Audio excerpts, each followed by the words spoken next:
When you think of Brazil, your mind probably wanders to the sounds of samba music, images of sandy white beaches, sensational soccer skills, and chaotic carnivals. What you probably don't immediately think of is a huge hotbed of esports talent that has produced an ever-turning manufacturing line of top Valorant players since day one of this fledgling esport.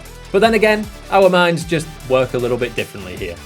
With the Valorant Champions Tour finally set to reach its apex, as the world's best 16 teams travel to Germany to decide once and for all the true champions of future Earth, we're taking a look at the dark horses, the teams that could, if underestimated, carry a sting in their tails capable of bringing down even the largest of esports Goliaths. And in Valorant, if you're looking for an underdog to back, there's no better place to look than Brazil, the home of dark horse candidates Cade Stars, or Vivo Cade to use their sponsored name, a team built from the ground up using cast-off players from other less successful squads after the Stage 2 Masters in Reykjavik, featuring former players from Vorax, Pain Gaming, Haven Liberty and more. This is a side that is greater than the supposed sum of its parts. With the addition of Mozeira joining on a short-term loan from regional rivals Gamelanders, Cade may have just added the final piece of the puzzle in one of the rising stars on the Valorant scene. Acertou o HS, o ultimate do Renascimento não foi utilizado pra nada. MWZ marotou o primeiro, já levou o segundo, a Spike está no chão. Os jogadores têm o domínio do Spike site, mas sem a Spike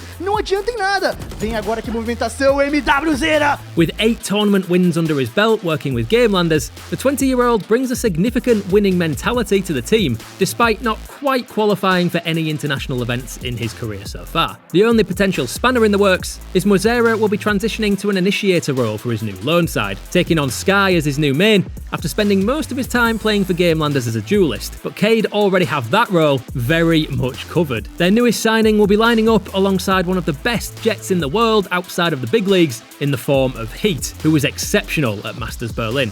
Cade may have gone out in the group stages of that tournament, but it could have been very different were it not for a fairly spectacular collapse against eventual finalist Team Envy on day one, throwing away a 7-1 lead to lose the first game 15-13 despite Heat and Muri's best efforts as the duelist duo of Jet and Reyna. Even if his team only managed a 9th to 12th place finish, the Brazilian superstar Heat made his mark on the tournament, turning on the class and almost single-handedly destroying group stage opponent Zeta Division with a combined kill count of 46 frags over 2 maps, suffering just 16 deaths. That's a whopping kill-death ratio of 2.8.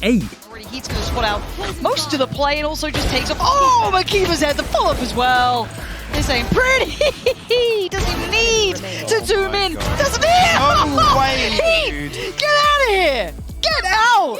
An excellent response from Vivo Keat as Envy slowly try to claw their way back into this thing. They shut the damn door on him. And it's a disgusting amount of pressure on Vivo Keat in these rounds. But it was ironically in that infamous collapse against Team Envy where Heat stole the show, putting in a titanic shift and scoring 51 kills on his own as he desperately tried to push back the Team Envy resurgence as the Americans went on the attack.